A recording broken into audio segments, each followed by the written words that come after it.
Unladylike Letters, Princess Louise and Queen Victoria, aka the artist, the scandal, and the mother who said no to everything. Welcome back to Past People, where royal daughters get creative, rebellious, and tragically smothered by a mother whose idea of freedom was changing black to mauve after a full decade of mourning. Today's firecracker? Princess Louise, Queen Victoria's sixth child and the royal who said, "Actually, I'd like a job, thanks." Louise was an artist, a sculptor, a proto-feminist, a woman who posed nude for herself. She wanted more than embroidery, etiquette, and emotionally rigid German cousins. And the letters between her and Queen Victoria? Let's just say they're less warm and fuzzy, more please stop breathing near scandal. So buckle up for passive-aggressive correspondence, artistic ambition with zero royal support, and a marriage that made Victorian society whisper behind fans. This is the story of Princess Louise, her rebellious pen, and the mother who loved her, but absolutely did not understand her.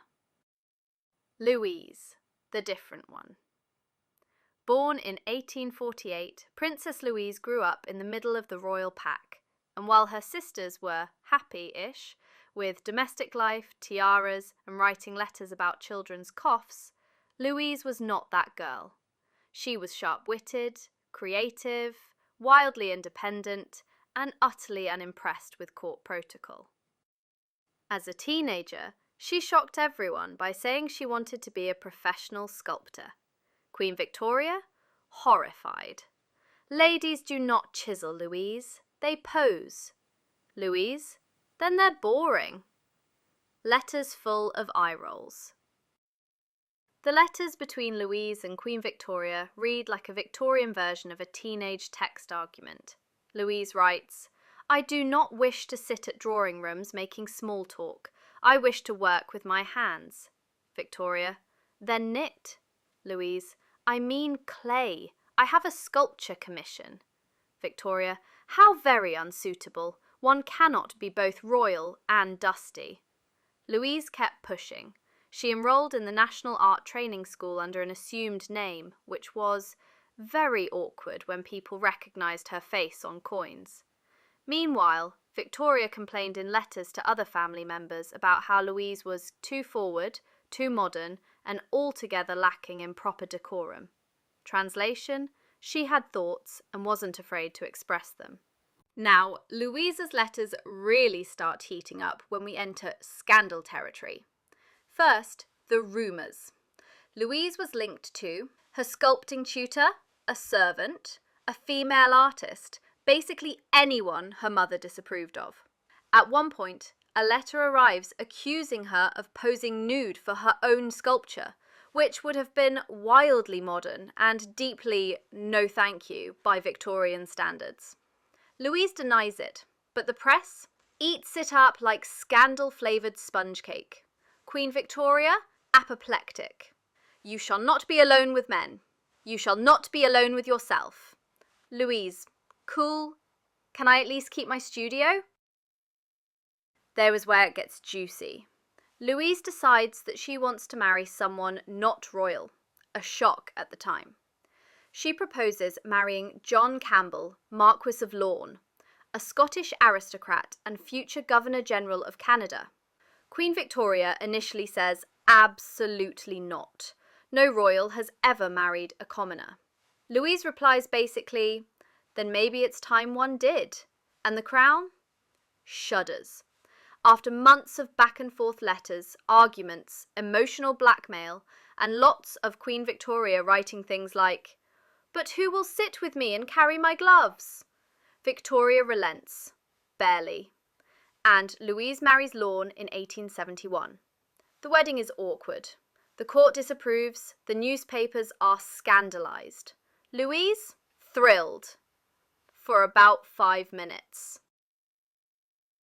Louise and Lorne's marriage had all the elements of a Gothic novel. Ice-cold letters, mutual indifference, possibly no intimacy, and very separate bedrooms.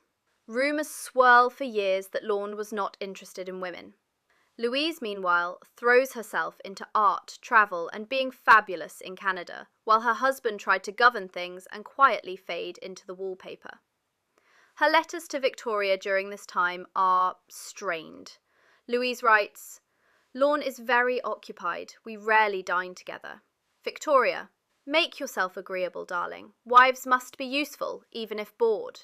Louise, "Yes, Mamma, very useful indeed." Cue her taking solo sketching trips into the Canadian wilderness. Icon. After Queen Victoria dies in 1901, Louise breathes a little easier. She never has children, she never remarries, she never stops working. She becomes a patron of women's education, supports suffrage quietly but firmly, advocates for artists and reform, continues sculpting until her hands fail. Her later letters, now to friends and colleagues, are drier, cleverer, full of independence and sharp commentary.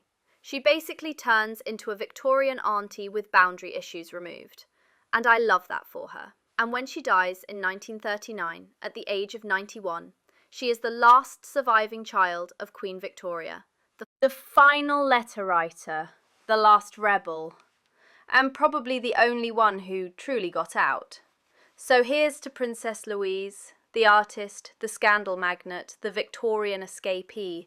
She pushed against the palace walls until they cracked. She sculpted her own identity, even when her mother tried to erase it. And she left behind not just letters, but legacies.